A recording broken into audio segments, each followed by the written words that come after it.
साई राम दोस्तों, मैं अमलेश सोनी आप सभी लोगों का स्वागत करता हूं आपके अपने YouTube चैनल साई श्रद्धा क्लासेस में। आज हम लोग SYGC कॉमर्स का इकोनॉमिक्स का 7वां चैप्टर सीखने वाले हैं। National income.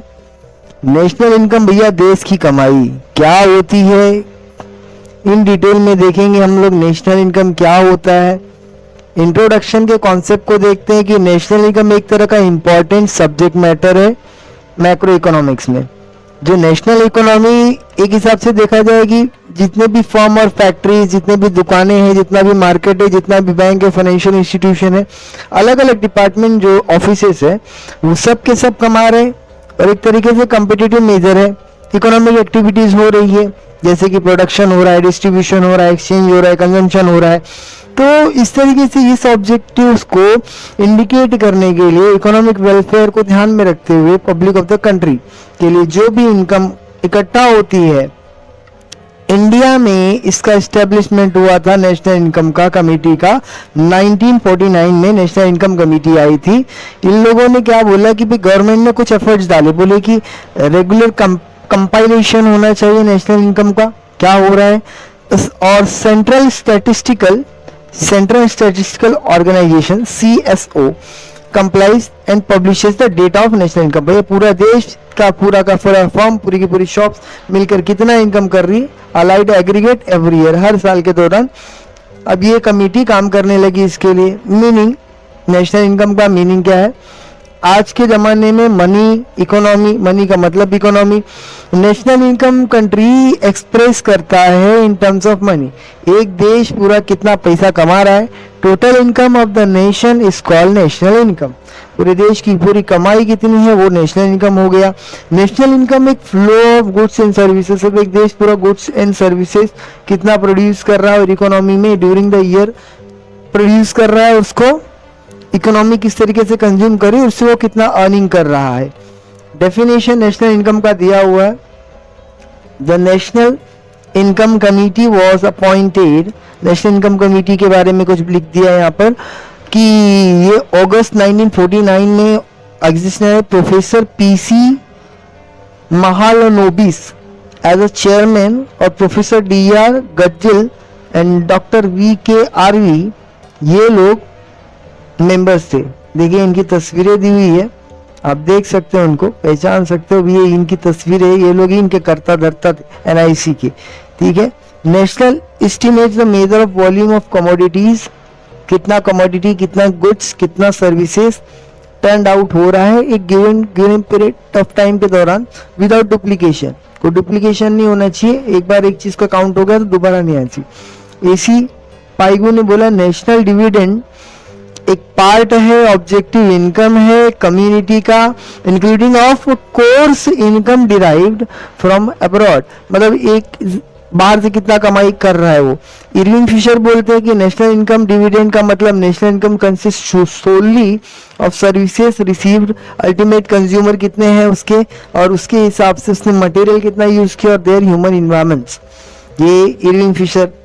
फीचर्स है कुछ इसके, देख लो। फीचर्स क्या बोलता है? मैक्रो इकोनॉमिक्स कॉन्सेप्ट बोलता है कि national income represent income of the economy और होल, मतलब एक हिसाब से इंडिविजुअल एक और मैक्रो इकोनॉमिक कॉन्सेप्ट है। नेशनल इनकम बोला जाए तो एक इंडिविजुअल कंट्री की बात होती है, तो पूरे होल कंट्री की बात होती है, तो ये पूरा मैक्रो कॉन्सेप्ट हो गया। और एक फाइनल गुड्स एंड सर्विसेज क्या हो गया, कैलकुलेशन के बेस पे उस पर ही वैल्यू किसकी कैलकुलेट की जाती है। डबल काउंटिंग को अवॉइड किया जाता है नेशनल इनकम के दौरान, और फाइनल गुड्स जो है और सर्विसेज जो है उसको ही कैलकुलेशन में लिया जाता है। Produce during the economy considered. Intermediate goods, raw material is not consider, उसको नहीं कंसीडर करते। जैसे कि अगर एस्टिमेट कर रहे प्रोडक्शन का शर्ट का, ठीक है, तो no need to take value of cotton, cotton की वैल्यू नहीं लेंगे। शर्ट कितना बन के प्रोड्यूस हो चुका है मार्केट में, already included in the price of the shirt, already shirt की प्राइस में ही पूरा कॉटन का इंक्लूड हो गया है। नेट एग्रीगेट वैल्यू, अब ये टोटल वैल्यू लेता है, net aggregate value of goods and services, ठीक है। Produce does not include depreciation, depreciation cost को नहीं लेता। वियर एंड टीयर वैल्यू जितनी है उसी वैल्यू पर उसको ले लेता है। नेट इनकम नेशनल इनकम में इंक्लूड होता है कि जो बाहर से जो भी कमाई हो रही है, जैसे कि एक्सपोर्ट वैल्यू और इंपोर्ट वैल्यू, कितना अपन मंगा रहे हैं और कितना अपन भेज रहे हैं, एक्सपोर्ट और इंपोर्ट। एक्स माइनस एम से रिप्रेजेंट होता है difference between receipt from abroad, abroad से कितने को अपनों को मिला, रिसिप्ट हुआ, और कितना गया, पेमेंट्स अपन भरे, ठीक। ये आर माइनस पी से। फाइनेंशियल ईयर, नेशनल इनकम हमेशा एक फाइनेंशियल ईयर टाइम पीरियड को दर्शाता है, वही अपना भैया जो शुरू से वही है 1 अप्रैल से 31 मार्च। फ्लो कॉन्सेप्ट दिखाता है नेशनल इनकम। फ्लो कॉन्सेप्ट का मतलब कैसा हो गया कि ये flow of goods and services produce during the economy during the year, ये उस समय के दौरान कितना गुड्स एंड सर्विसेज फ्लो हुआ, बिका या मार्केट में घुमा, मनी वैल्यू।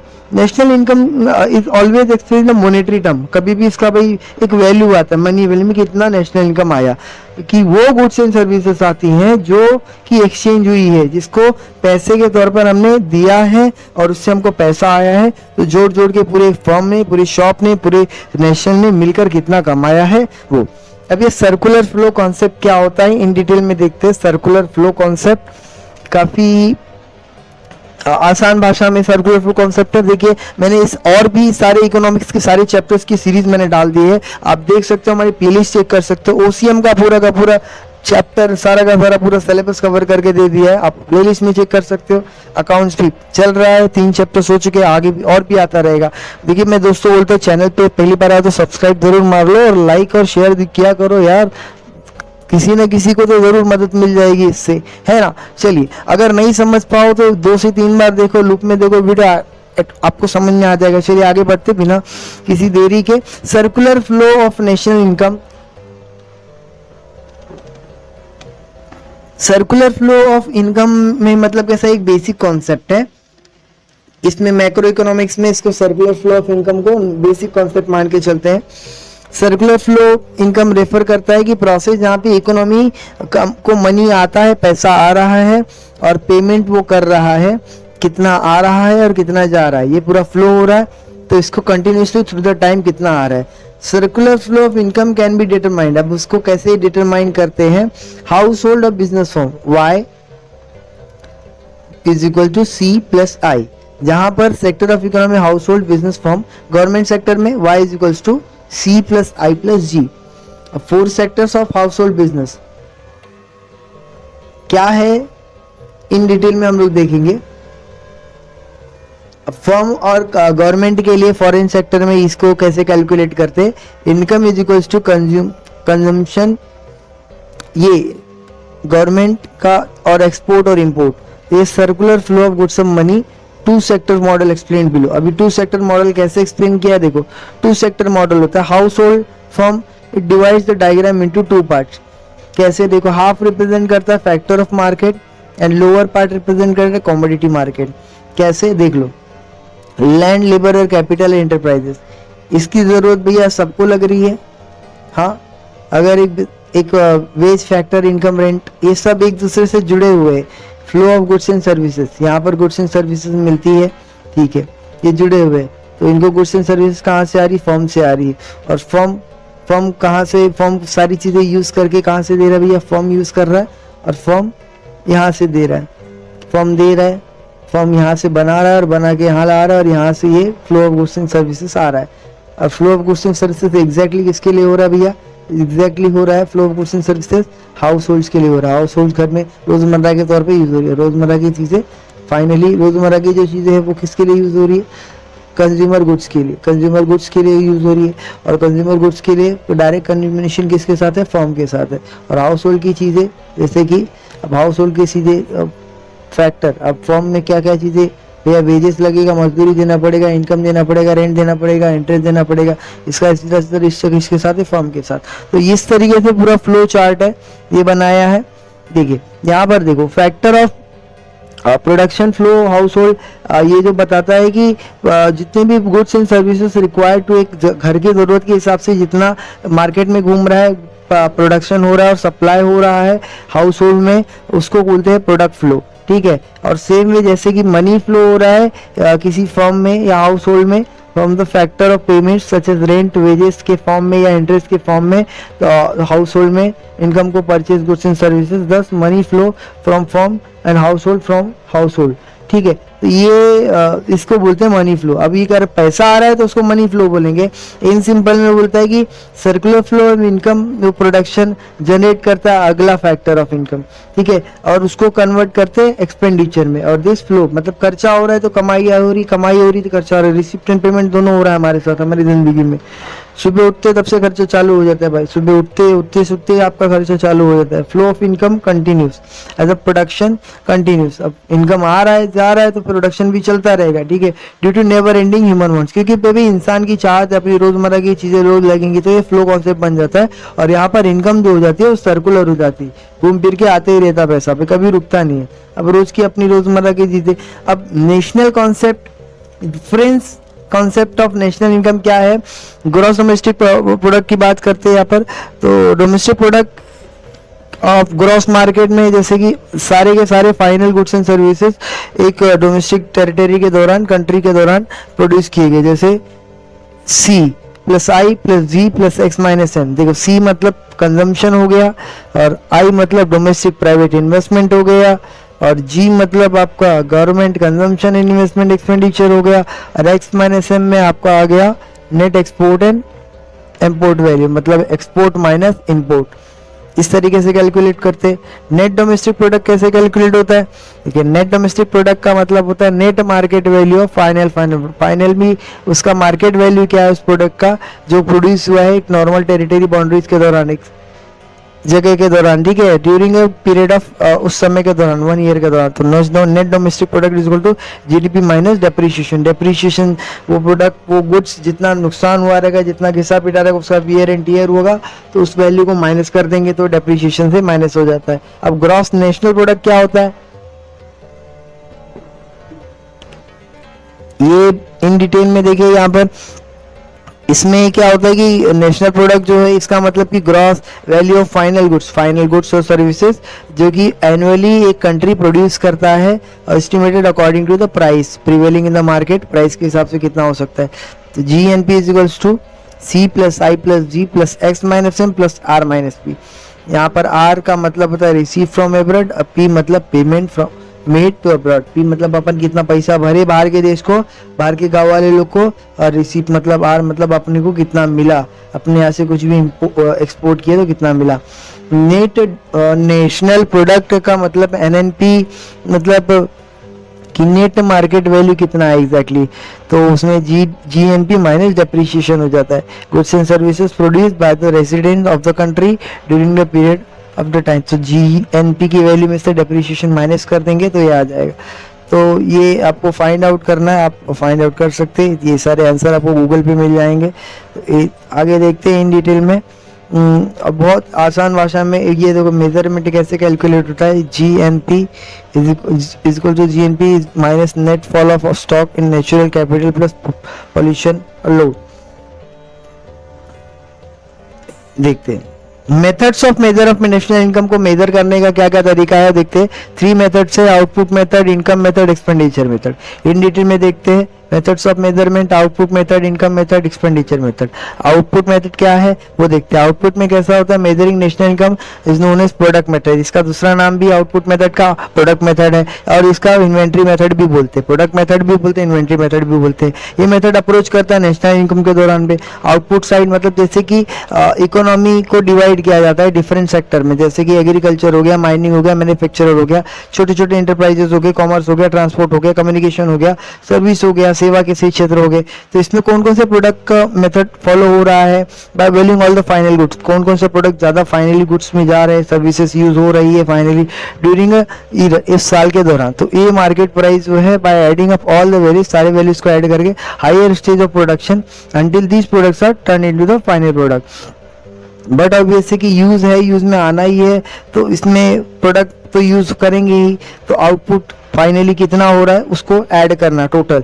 वाइल यूजिंग इस मेथड को यूज करने से क्या होता है कि मल्टीपल या डबल काउंटिंग नहीं होती है, डबल काउंटिंग अवॉइड हो जाती है। और ये मेथड सजेस्ट करता है alternative approaches measurement of GNP. और जीएनपी के अपन दो ऑल्टरनेटिव अप्रोचेस पे पहुंच जाते हैं। पहला अप्रोच हो जाता है फाइनल गुड्स अप्रोच, जिससे अपने को पता चल जाता है कि भाई ये फाइनल तौर पे कितना अपने पास सामान बन चुका है, फाइनल कंजम्पशन के लिए कितना मार्केट में अवेलेबल है।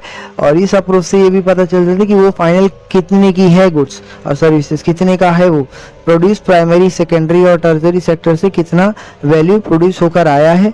और ऑल इंटरमीडिएट ट्रांजेक्शन भी पता चल, इंटरमीडिएट ट्रांजेक्शन सर इग्नोर्ड। अब जो इस ट्रांजेक्शन की डिटेल्स ही नहीं पता है तो उसको इग्नोर कर दिया जाता है। Intermediate goods are involve in the process of producing final goods. अब जो अभी रॉ मटेरियल है उसको भी इसमें ऐड किया जाता है। Final flow of output purchase by, तो फाइनली फ्लो ऑफ आउटपुट क्या हुआ है, परचेज बाय कंज्यूमर, फाइनली कितना लोग खरीद रहे हैं और वही फाइनल आउटपुट होता है जिसको बोलते हैं द वैल्यू ऑफ इंटरमीडिएट। जैसे कि price of bread includes cost of wheat. अब प्राइस कैसा होगा, उसमें गेहूं का दाम लगा रहेगा, आटे का दाम लगा रहेगा, उसके बाद उसको बनाने वाले का भी खर्चा लगा रहेगा, ठीक है। तो ड्यूरिंग द प्रोसेस के दौरान, प्रोडक्शन के दौरान, तो फाइनल वो उतने का बन के आएगा। तो ब्रेड का वैल्यू में सारे intermediate goods are already included. जो भी बीच के लोग हैं वो सब तो दाम तो लग के आता ही है। एमआरपी में आप मैक्सिमम रिटेल प्राइस आप किसी भी प्रोडक्ट का वही होता है कि मतलब सारा उसमें ऐड होके भाई प्रॉफिट मार्जिन भी ऐड होके वो सामने वाला बेचता है क्योंकि वो दो पैसे कमाने के लिए बैठा है। Separate accounting of the values intermediate goods along with accounting, मतलब यहाँ पर कैसा होता है कि फाइनल प्रोडक्ट या डबल काउंटिंग को अवॉइड किया जाता है और इससे फाइनल प्रोडक्ट और goods must be computed, final क्या हुआ वो पता चल जाता है। वैल्यू एडेड अप्रोच, अब जिस चीज़ की अपन कीमत लगा रहे तो उसकी कुछ तो वैल्यू होगी। डबल काउंटिंग अपन इससे हम बच जाते हैं, डबल काउंटिंग नहीं होती, मिस्टेक नहीं होता एक चीज़ को डबल बार। और इसके साथ साथ क्या हो जाता है कि वैल्यू एडेड ईच स्टेज में प्रोडक्शन प्रोसेस में वैल्यू पता चल जाती है अपने को कि क्या चल रहा है उतार चला, और डिफरेंस भी पता चलता है फाइनल आउटपुट में और इनपुट्स में। इनपुट अपन कितना डाले थे उससे आउटपुट कितना निकला, ठीक है, ये भी पता चल जाता है, उसके डिफरेंस में भी पता चल जाता है। और इससे हम लोग क्या कैलकुलेट कर पाते हैं, जीएनपी कैलकुलेट कर पाते हैं, sum total of value added all the different stages. Production process में जितना भी अलग अलग खर्चा यूज हुआ उसके हिसाब से कंज्यूमर का खर्चा कंज्यूमर तक जाने तक का, तो फाइनल डिमांड के हिसाब से हम कैलकुलेट कर सकते हैं। देखो यहाँ पर कैलकुलेट करके दिया है, जैसे कैसे, जैसे कॉटन 150 रुपये आउटपुट है, इनपुट 0, तो वैल्यू एडेड कितना 150। यार्न देखो ये कितना था, वैल्यू ऑफ इनपुट 150 का लाया था प्लस उसमें 100 रुपये का काम किया तो प्लस कर दिया, तो टोटल खर्चा कितने का आउटपुट निकला 250 रुपये का। वैसे क्लोथ की बात करें तो देखो भैया 250 रुपये का कपड़ा लाया था, उस पर 150 रुपये का खर्चा किया, सिला वगैरह रहेगा, कुछ बनाया रहेगा, तो ये 400 रुपये का बन गया। हम दर्जी के पास जाते हैं ना कपड़े सिलाते हैं, शर्ट, तो फाइनली शर्ट का फाइनल गुड्स का प्राइस कितना हो गया भैया, इनपुट मतलब 400 का रॉ मटेरियल लगाया और 100 रुपये का अपनी भैया मजदूरी हो गई, टोटल 500 रुपया, टोटल 500 टोटल वैल्यू आ गया, तो टोटल वैल्यू इज 500। तो इस तरीके से वैल्यू एडेड भी पता किया जाता है। इससे हर एक स्टेज में कैलकुलेट कर सकते हैं, deducting the value of inputs, input से डिडक्ट करके आप पता कर सकते हैं कि डिफरेंस कितना है डिफरेंस स्टेज में, जीएनपी का वैल्यू क्या चल रहा है। और final goods of shirt is 500, हम भी यहाँ पे देख लिया हम लोग ने कि 150 प्लस 100 प्लस 150 प्लस, तो टोटल कितना हो गया 500। यहाँ पर देख सकते हैं आप, साफ साफ है ये भैया 150 100 सब जोड़ देंगे आप सारा का सारा, जो आप जोड़ते हैं तो ये ऐसा हो जाता है 150 प्लस 100 प्लस 150, 150 150 300 400 100 200 200 500, तो टोटल हो गया 500। तो इस तरीके से तो ये आपका ये कैलकुलेट हो जाता है। और आगे बढ़ते, प्रिकॉशंस कुछ रखे जाते हैं। प्रिकॉशंस मतलब क्या, रोकथाम होता है, परहेज। तो क्या परहेज हो जाता है इसमें, परहेज क्या होता है, जब कभी भी हम लोग नेशनल इनकम एस्टिमेट करते हैं आउटपुट मेथड से, तो प्रिकॉशन देखना पड़ता है कि डबल काउंटिंग को बचाने के लिए फाइनल गुड्स और services must be taken into account. जो फाइनल गुड्स एंड सर्विसेज उसी को ध्यान में रखना, बाकी किसी ताम झाम को ध्यान में नहीं रखना है। और जो भी गुड्स कंज्यूमशन के लिए यूज होने वाली है फार्मर्स के द्वारा, तो उसको एस्टिमेट किया जाता है, गैस किया जाता है कि भाई हाँ वो भी imputed value of goods produced self consumption, ठीक है, is included in national income, उसको भी नेशनल इनकम में इंक्लूड कर लेते हैं। इनडायरेक्ट टैक्सेस को भी इंक्लूड करते हैं, मार्केट प्राइसेस को डिडक्ट कर दिया जाता है, subsidies given by the government को भी डिडक्ट कर दिया जाता है, गवर्नमेंट ने कुछ छूट दे के रखी है कुछ प्रोडक्ट पे तो उसको माइनस कर देते हैं। और should be added certain products to be added accurate subsidies given by the government and the subsidies government का ऐड करते हैं और market prices are to be deducted, ठीक है, इंडक्ट टैक्सेस को डिडक्ट किया और सब्सिडीज जो गवर्नमेंट ने दे रही छूट दे रही उसको ऐड कर दिया, एक तरफ से माइनस किया एक तरफ से प्लस कर दिया, फिर लो हम तुमको छूट भी दे रहे। एस्टिमेशन ऑफ नेशनल इनकम, इसको भी ऐड किया जाता है नेशनल इनकम को एस्टिमेट करने के लिए। इवेल्युएट करने के लिए आउटपुट को इवेल्युएट करने के लिए level between different years must be taken into the account, अभी पिछले साल क्या था, इस साल क्या है, अगले साल क्या होना चाहिए, ये एस्टिमेशन के लिए भी यूज किया जाता है। Value of export should be added, net import export कितना किया उसको ऐड करेंगे, इंपोर्ट को माइनस करेंगे। Depreciation of capital asset should be deducted, depreciation को माइनस करेंगे। सेल और परचेज जो रहेगा, खरीदा बेचा और खरीदा जो है सेकेंड हैंड गुड्स को उसको इग्नोर कर देंगे, उसके लेना देना नहीं है, उसको हम लोग करंट प्रोडक्शन में नहीं लेंगे क्योंकि सेकेंड हैंड है ना। आउटपुट मेथड में हम लोग उसको नहीं ले सकते, आउटपुट मेथड को वाइडली यूज किया जाता है अंडर डेवलप्ड कंट्री में, जब अपना इंडिया भी अंडर डेवलप्ड है अभी। हाउएवर ये लेस रिलायबल, इस पर अपन भरोसा नहीं करते ज़्यादा। मार्जिन इंडिया में इस मेथड को अप्लाई किया जाता है, एग्रीकल्चर में, माइनिंग में, उत्खनन में, खदान वगैरह का कार्य होता है ना, मैन्युफैक्चरर्स में जो मैन्युफैक्चर करते हैं रॉ मटेरियल को यूज करके, हैंडक्राफ्ट में, हस्तकला के काम में, ट्रांसपोर्ट में, कॉमर्स में और कम्युनिकेशन फैक्टर्स ऑफ इंडिया। अब चलो इंडिया तो मैंने पहले ही बता दिया, अब ये आगे भी इसने बता दिया है। इनकम मेथड क्या होता है वो देख लेते हैं।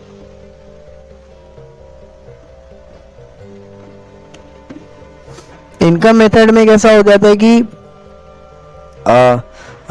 इसमें इसको कॉस्ट मेथड भी बोलते हैं, नेशनल इनकम मेथड मेजरिंग, इसको कॉस्ट मेथड भी बोलते हैं। इसमें कैसा होता है कि नेशनल इनकम जो है वो डिस्ट्रीब्यूशन साइड में इसको ज़्यादा करके बताया जाता है कि कितना डिस्ट्रीब्यूट हो रहा है।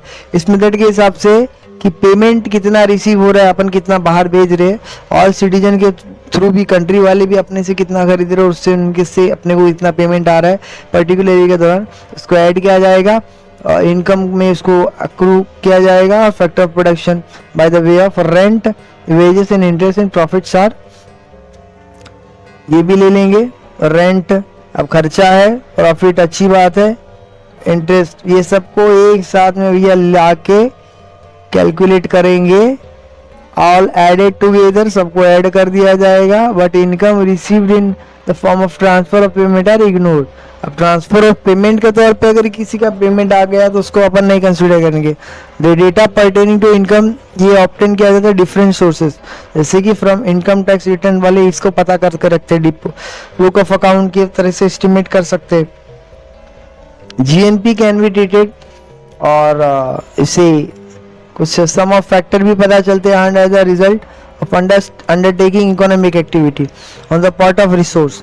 ओनर्स जो मालिक होते हैं वो रिफ्लेक्ट करते हैं कि प्रोडक्शन और total output of goods and services during a given period क्या है, वही जीएनपी में शो करता है। नेशनल इनकम में रेंट को जोड़ा, वेजेस को जोड़ा, इंटरेस्ट को जोड़ा, मजदूरी दे रहा है, खर्चा दे रहा है, इंटरेस्ट और प्रॉफिट को भी जोड़ दिया, प्लस मिक्स्ड इनकम को भी जोड़ दिया, plus net income from abroad को भी जोड़ दिया। ये इससे होता है नेशनल इनकम। ये है नेशनल इनकम का आपका फॉर्मूला। ये NI R plus W plus I plus P MI X minus P। Precautions, इसके में भी कुछ प्रिकॉशंस है कि नेशनल इनकम को जब हम इनकम मेथड से करते हैं तो उसमें क्या प्रिकॉशंस रखना पड़ता है, क्या परहेज रखना पड़ता है कि जो ट्रांसफर ऑफ पेमेंट जो है उसको स्कॉलरशिप, गिफ्ट का डोनेशन के रूप में अगर कुछ आ रहेगा, चैरिटी, दान धर्म के तौर पे आ रहेगा, पेंशन के तौर पे, अनएम्प्लॉयमेंट अलाउंस, बेरोजगारी भत्ता, इसके तरह तो उसको नहीं लेते, उसको नहीं कंसिडर करते, वही जाने दो उसको अपन।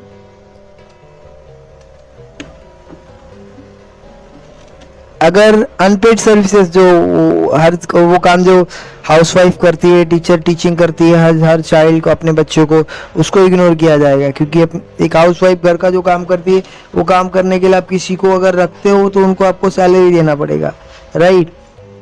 सारे काम के लिए, घर के सारे काम, साफ सफाई वगैरह एवरीथिंग। तो अभी वैसे टीचर भी अगर अपने बच्चे को टीच करे तो उसमें अभी वो फीस नहीं देगी ना, वो खुद को कैसे फीस देगी। तो एक हिसाब से वो सब चीज़ों को इग्नोर किया जाता है।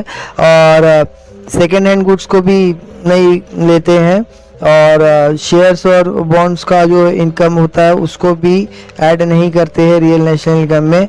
और अगर किसी भी तरह का रेवेन्यू कमाई हुआ होगा डायरेक्ट टैक्स के रूप में, उसको भी इग्नोर करते हैं, उसको सिर्फ ट्रांसफर ऑफ इनकम ही बात करेंगे। अनडिस्ट्रीब्यूटेड प्रॉफिट ऑफ कंपनी, अगर इनकम हो गया गवर्नमेंट प्रॉपर्टी की तरफ से, किसी भी तरह का प्रॉफिट हो गया पब्लिक इंटरप्राइजेस को वाटर सप्लाई में किसी भी तरह का, तो शुड भी इंक्लूड किया जाता है।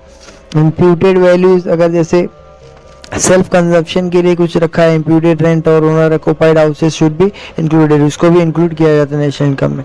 ठीक है, तो सेंट्रल स्टैटिस्टिकल ऑर्गेनाइजेशन जो है यूज करता है income method, adding up income arising from trade and transport, trade से कितना पैसा आ रहा है, ट्रांसपोर्ट से कितना आ रहा है, प्रोफेशनल से कितना आ रहा है, लिबरल आर्ट, पब्लिक एडमिनिस्ट्रेशन से कितना पैसा आ रहा है, गवर्नमेंट सेक्टर से और डोमेस्टिक सेवा से कितना आ रहा है। एक्सपेंडिचर मेथड की बात करें तो ये खर्चे की बात होगी भैया, नाम से ही आप समझ सकते हो कि एक्सपेंडिचर बोल रहा मतलब खर्चे की बात होगी। तो एक्सपेंडिचर मेथड में क्या बोलता है कि ये इसमें इसको आउटले मेथड भी बोलते हैं, आउटले मेथड्स के नाम से भी जाना जाता है एक्सपेंडिचर मेथड को। इस मेथड में कैसा होता है कि जो एक्सपेंडिचर खर्चा हुआ है सोसाइटी के द्वारा एक पर्टिकुलर समय के दौरान, ठीक है, उसको सबको ऐड कर लेते हैं। ठीक है, और income can be spent either on consumer goods या income capital goods, capital goods पे या कंज्यूमर गुड्स पे जितना भी इनकम आया है उसको भी ले लेते हैं और इससे नेशनल इनकम कैलकुलेट करते हैं, जिससे कंजम्पशन एक्सपेंडिचर भी पता चल जाता है और investment expenditure made by all individuals भी पता चल जाता है, गवर्नमेंट ऑफ द कंट्री को पता चलता है ड्यूरिंग ए गिवन पीरियड। देखो ये कैसे किया, national income is equals to consumption, investment और government expenditure, export minus import, receipts minus payment. इस तरीके से फॉर्मूला लगा दिया और फॉर्मूला से प्राइवेट फाइनल कंजम्पशन एक्सपेंडिचर क्या होता है कि जैसे कि कोई हाउस होल्ड है, नॉन ड्यूरेबल गुड्स जैसे कि खाना हो गया, which are used immediately, expenditure on durable goods such as car, computer. अब कार पे खर्चा किया, कंप्यूटर पे खर्चा किया, टेलीविजन सेट पे खर्चा किया, वॉशिंग मशीन पे खर्चा किया। ठीक है, तो ये which are generally use for longer period of time के लिए। Expenditure on service like transport service, medical service, कुछ ऐसी सेवाएं होती है जो हम लोग लंबे समय तक यूज करते हैं, कभी भी ट्रांसपोर्ट का यूज हो गया। Gross domestic private investment expenditure, ये खर्चा जैसे कि प्राइवेट बिजनेस किसी भी तरह का रिप्लेसमेंट या रिन्यूअल करा रहे, मशीनरी का नया इन्वेस्टमेंट कर रहे, नया प्रोजेक्ट ला रहे, तो हो गया। Final consumption and investment expenditure में कैसा हो गया कि जैसे कि गवर्नमेंट फाइनल क्या कंजम्पशन एक्सपेंडिचर रेफर कर रही है, expenditure incurred by the government, government का क्या खर्चा हो रहा है वेरियस एडमिनिस्ट्रेटिव सर्विसेज को चलाने में, जैसे कि लॉ, कानून चला रही, ऑर्डर चला रही, डिफेंस चला रही, सेवा चला रही, एजुकेशन चला रही, स्वास्थ्य चला रही, तो क्या खर्चा हो रहा है। गवर्नमेंट इन्वेस्टमेंट एक्सपेंडिचर को ये भी पता चल जाता है कि ये गवर्नमेंट इनकर कितना कर रही, क्रिएट कितना कर रही, इंफ्रास्ट्रक्चर फैसिलिटी, रोड पे कितना खर्चा कर रही, रेलवे पे ब्रिजेस बनाने में, डैम बांध वगैरह, कैनल वगैरह बनाने में यूज बाय द गवर्नमेंट। तो ये एक्सपेंडिचर सारे के सारे एक्सपेंडिचर को अपन नेशनल एक्सपेंडिचर में कंसिडर करते हैं, क्योंकि भैया यही सब नेशनल एक्सपेंडिचर, यही सब खर्चा है। ठीक है, अब ये आगे इन डिटेल में दिया है कि net foreign investment from net export, जैसे कि वो खर्चा है जैसे कि एक्सपोर्ट और इंपोर्ट में, जैसे कंट्री के during period of time export कम है और इंपोर्ट ज़्यादा है, एक्सपोर्ट कम है और इंपोर्ट ज़्यादा, मंगा ज़्यादा रहे, एक्सपोर्ट कम कर रहे हैं, बाहर भेज कम रहे हैं और लेकिन इंपोर्ट मंगा ज़्यादा रहे हैं। ठीक है, ये मंगाने का पैसा, नेट रिसीप्ट एंड पेमेंट, अपन कितना फॉरेन से अपन कितना कमा रहे हैं, फॉरेनर से डोमेस्टिक गुड्स को बेचकर, सर्विसेज को देकर, या एक्सपेंडिचर अपन कितना खर्चा कर रहे हैं रेसिडेंस फॉरेन गुड्स को मंगाने में, पेमेंट। प्रिकॉशन, वापस से इसमें भी कुछ ना कुछ परहेज है, प्रिकॉशंस है। क्या है भैया, बोलता है कि नेशनल इनकम जो है वो एक्सपेंडिचर मेथड के द्वारा बता दी जाती है, और इसमें कुछ एक्सपेंडिचर मेथड का ये प्रिकॉशन है कि all intermediate goods and services को इग्नोर कर दो, बीच की सारी चीज़ों को हटा दो क्योंकि डबल काउंटिंग आएगा। ठीक है, एक बार खर्चे को ऐड कर दिया तो दोबारा मत ऐड करो। रीपरचेज सेकंड हैंड गुड्स को भी इग्नोर कर दिया जाएगा। ठीक है, ट्रांसफर ऑफ पेमेंट और like scholarship, old pension, unemployment allowance should भी, इसको भी इग्नोर कर दिया। जैसे कि परचेज ऑफ फाइनेंशियल एसेट जैसे कि share, bonds, debenture included such transaction do not add, उसको भी नहीं लेंगे। इनडायरेक्ट टैक्सेस शुड भी, ये भी डिडक्ट कर देंगे। Expenditure on final goods and services should be included, ये लेंगे। फाइनल गुड्स एंड सर्विसेज पे जो खर्चा हो रहा है उसको इंक्लूड करेंगे। सब्सिडीज भैया गवर्नमेंट छूट दे रही है ना, तो उसको भी ऐड करो। अब ये आउटपुट मेथड जो है और इनकम मेथड है वो मोस्ट एक्सटेंसिवली यूएसए और यूके में यूज होता था। बाद में ये इनकम मेथड बहुत पॉपुलर है। एक्सपेंडिचर मेथड जो बहुत रेयरली यूज होता है कंट्री में, जैसे कि प्रैक्टिकल डिफिकल्टीज है, इसके लिए इंडिया जो सेंट्रल स्टैटिस्टिकल ऑर्गेनाइजेशन CSO वो उसने आउटपुट मेथड को भी यूज किया है, इनकम मेथड को भी यूज किया है, ताकि नेशनल इनकम अपन कैलकुलेट कर सके। दोनों मेथड से अपन नेशनल इनकम कैलकुलेट कर सकते। ये यू शुड नो है, आपको जानना चाहिए। डिफिकल्टीज, अब देखो भैया हर चीज में कुछ ना कुछ तो तकलीफ आती है, अब रुकाव तो आएगा ही, तो उससे लड़ना पड़ेगा। तो क्या हो गया इसमें भी थियोरेटिकल डिफिकल्टीज या कॉन्सेप्चुअल डिफिकल्टीज आ गई। ट्रांसफर ऑफ पेमेंट, जैसे कि इंडिविजुअल को पेंशन मिलता है अनएम्प्लॉयमेंट अलाउंस का, लेकिन ये transfer of payment should be included, इसको तो लेना चाहिए ना, क्योंकि वो भी तो एक तरह से कमाई है। और नॉट लेना चाहिए कि नहीं लेना चाहिए, ये बड़ा प्रॉब्लम था।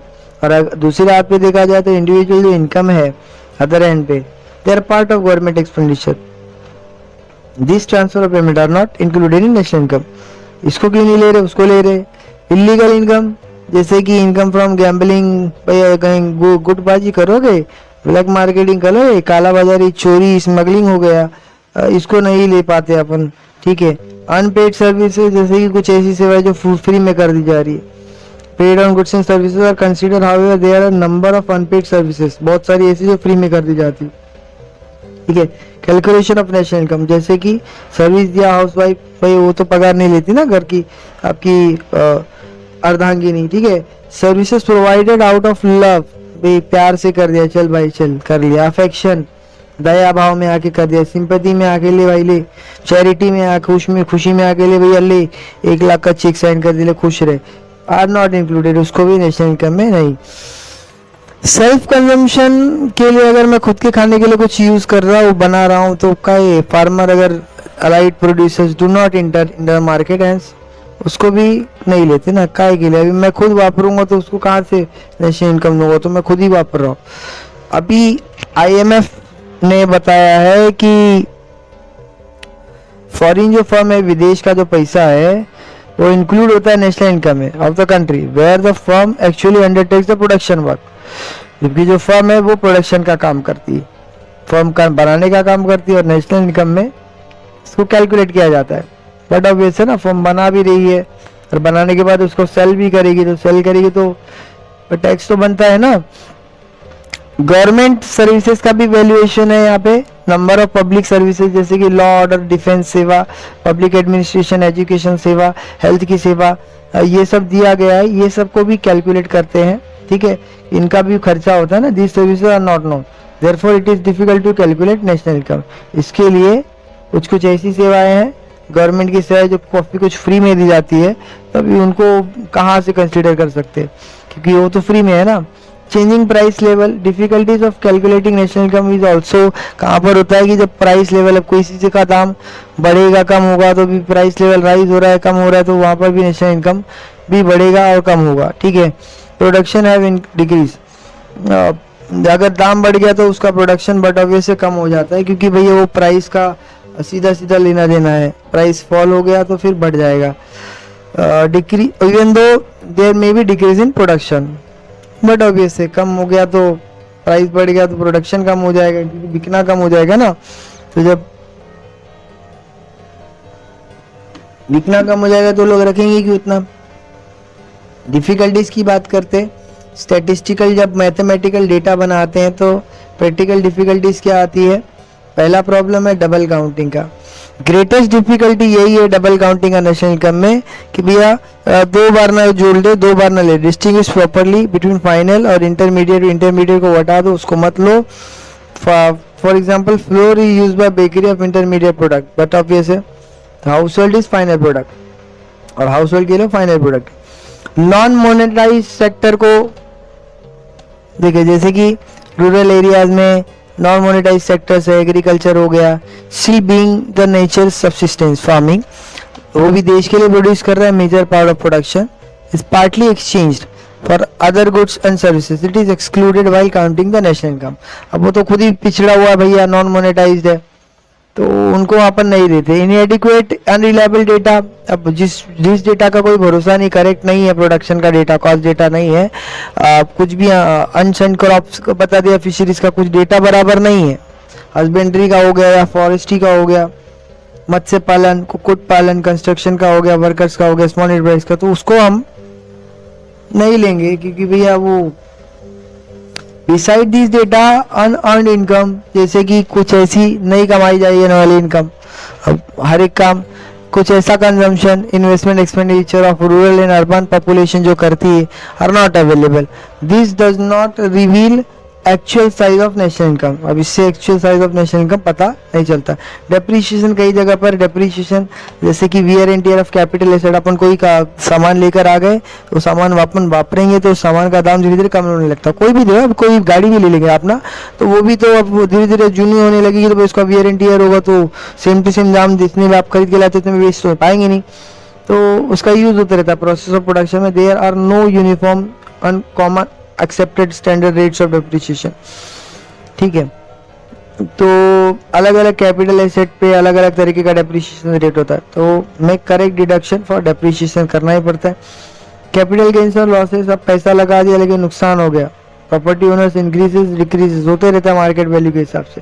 देयर कैपिटल एसेट्स और changes in demand are not included in national income, उनको नहीं ले सकते भाई. तुम डूबोगे बढ़ोगे अपने हिसाब से, डूबो बढ़ो, करंट इकोनॉमिक एक्टिविटीज के हिसाब से वो उसका कुछ लेना देना नहीं है. Illiteracy and disignorance, due to ignorance, अब जाने दो यार, कौन ध्यान देता है, पता ही नहीं हमको. तो जो स्मॉल प्रोडक्ट्स है, do not keep in account of their production, वो अपना प्रोडक्शन को ध्यान नहीं देते कि कितना प्रोडक्शन है, क्या है, so they can not give information, वो भी अपना इन्फॉर्मेशन नहीं दे सकते. अब आप कितना प्रोडक्ट बना रहे हो, कितना बेच रहे हो, आपको खुद रखना पड़ेगा. एक वैल्यू आपको आउटपुट मिलता रहेगा कि कितना प्रोडक्शन हो रहा है. अभी क्लासिफिकेशन ऑफ वर्किंग पॉपुलेशन, काम करने वाली पब्लिक बहुत है, लेकिन हम पता नहीं कर सकते कि कितने फार्मर हैं जो इंगेज नहीं है एग्रीकल्चर में, खेत है लेकिन वो कर नहीं सकते, उनके पास पैसा नहीं, ऑफ सीजन कितने बैठ जा रहे बेचारे. तो ऑल्टरनेटिव ऑक्यूपेशंस किसके पास है, किसके पास नहीं है, सच केस में वेरी डिफिकल्ट, बहुत डिफिकल्ट हो जाता है उनकी इनकम कितनी होगी. 100 कमा रहा है, 150 कमा रहा है, 250 कमा रहा है, पता नहीं कितना कमा रहा है. वैल्यूएशन ऑफ इन्वेंट्रीज, अब जैसे कि रॉ मटेरियल हो गया, इंटरमीडिएट गुड्स हो गया, सेमी फिनिश गुड्स हो गया, फिनिश प्रोडक्ट्स हो गया. Stock of producers are known as inventories, अब जितना भी खर्चा हो रहा है उस प्रोड्यूसर को, तो उसे उस खर्चे को बोलेंगे इन्वेंट्री का खर्चा. ठीक है, अब उसमें कभी भी मिस्टेक हो गया मेजरिंग में, वैल्यू ऑफ इन्वेंट्री में, तो विल डिस्टॉर्ट. बट ऑब्वियसली कि अगर कुछ भी खर्चा गलत जोड़ लिया, जहाँ पे 8 रुपये हो रहा है वहाँ पे 6 रुपये पकड़ लिया, तो 2 रुपये के हिसाब से नुकसान हो जाएगा फाइनल प्रोडक्ट में. बहुत ही सीधा सीधा एक्सप्लेनेशन है, बहुत ही सीधा सीधा. तो केयरफुल असेसमेंट रखना बहुत जरूरी है. नेशनल इनकम का इंपॉर्टेंस क्या भैया, क्यों जरूरी है, बहुत इंपॉर्टेंट क्यों है, बहुत इंपॉर्टेंट है भैया. कहाँ इंपॉर्टेंट है देख लेते हैं इन डिटेल में. सबसे पहले इकोनॉमी के लिए, देश के लिए जरूरी है. जो डेटा है इंपॉर्टेंट होता है इकोनॉमी के लिए, कंट्री के लिए, रिप्रेजेंट करता है नेशनल इनकम. ये सोशल अकाउंट में भी इसको कंसिडर किया जाता है. एग्रीगेट नेशनल इनकम कितना हो रहा है वो भी पता चलता है, आउटपुट कितना हो रहा है प्रोडक्ट का वो भी पता चलता है, डिफरेंट इंडिविजुअल कितना बना रहे, इंडस्ट्री कितना बना रही, ट्रांजेक्शन क्या हो रहा है, लेन देन कितना हो रहा है, इंटरनेशनल तौर पे अपना व्यापार कितना चल रहा है. नेशनल पॉलिटिक्स को भी एक डेटा मिलता रहता है. पॉलिटिक्स तो हर जगह पर है ना भैया. नेशनल पॉलिसीज भी बनती है उसके हिसाब से कि एम्प्लॉयमेंट, रोजगार, इंडस्ट्री किस हिसाब से फैलाई जानी चाहिए, एग्रीकल्चर के हिसाब से नियम कानून क्या बनाया जाना चाहिए, और एक डायरेक्शन मिलता है आउटले में. इन्वेस्टमेंट भी कितना कर सकते हैं अपन, सेविंग कितना कर सकते हैं नेशनल. अब देश की कमाई है तो देश पे खर्चा करो. इकोनॉमिक मॉडल्स अपने कितना, ग्रोथ के लिए क्या क्या कर सकते हैं, measure can be adopted bring economy rich right path, ताकि अपना देश एकदम सही लाइन पर चले, इकोनॉमी पैसा सबके पास रहे। Economic planning data pertaining national income is very essential, बहुत ज़्यादा ज़रूरी हो जाता है। इसमें कुछ ऐसा डेटा जैसे कि कंट्री का gross income, output, saving, investment, consumption which can be obtained from different sources includes, ये सब डेटा होते हैं इसमें इकोनॉमिक प्लानिंग में। इकोनॉमिक रिसर्च, अब नेशनल इनकम जो है वो डेटा वो भी यूज़ होता है बाय रिसर्च स्कॉलर और इकोनॉमिक्स के मदद से। वो लोग क्या करते हैं कि अलग अलग डेटा को यूज़ करते हैं, कंट्री का इनपुट और आउटपुट कैलकुलेट करते हैं, इनकम, सेविंग, कंजम्पशन, इन्वेस्टमेंट कितना हो रहा है, कमाई कितनी हो रही है, खर्चा कितना हो रहा है, बचत कितनी हो रही है, निवेश कितना हो रहा है, उनके यहाँ पे रोजगार कितना है, वो which are obtained from social account economic research की मदद से पता चल जाता है। Comparison of standard of living, इससे भी पता चलता है कि एक देश में कितना स्टैंडर्ड ऑफ लिविंग क्या है, लोग कैसे रह रहे, उनका रहने का तरीका क्या है, ये भी पता चलता है। डिस्ट्रीब्यूशन ऑफ इनकम, अब ये भी पता चलता है कि नेशनल इनकम से कि स्टैटिस्टिकल क्या है डेटा कि लोग कमाने वाले कितने हैं एक देश में, और वेजेस के तौर पे, मजदूरी के तौर पे, रेंट के तौर पे, इंटरेस्ट के तौर पे या प्रॉफिट के तौर पे बिजनेसमैन कितना कमा रहे हैं, disparities income to section of society. तो इस तरीके से पूरा चैप्टर कंप्लीट हो जाता है दोस्तों। आशा करता हूँ कि ये वीडियो आपको पसंद आया होगा। ये वीडियो यहाँ तक चैनल पर आ गए हो तो चैनल को सब्सक्राइब कर लो दोस्तों। सब्सक्राइब करोगे तो हमको मोटिवेशन मिलेगा, और भी वीडियोस आते रहेंगे, और भी कंटेंट आने वाला है। आपका प्यार हमको दिन रात मिल रहा है, आप हमारे वीडियोस को देख भी रहे हो। अब यही रिक्वेस्ट करूँगा कि सब्सक्राइब करो और शेयर भी करो, काफ़ी लोगों को मदद मिल सकती है इससे। मिलते हैं नेक्स्ट वीडियो में, अगले लेक्चर में। तब तक के लिए खुश रहिए, अपना ख्याल रखिए। Thank you so much. Sai Ram.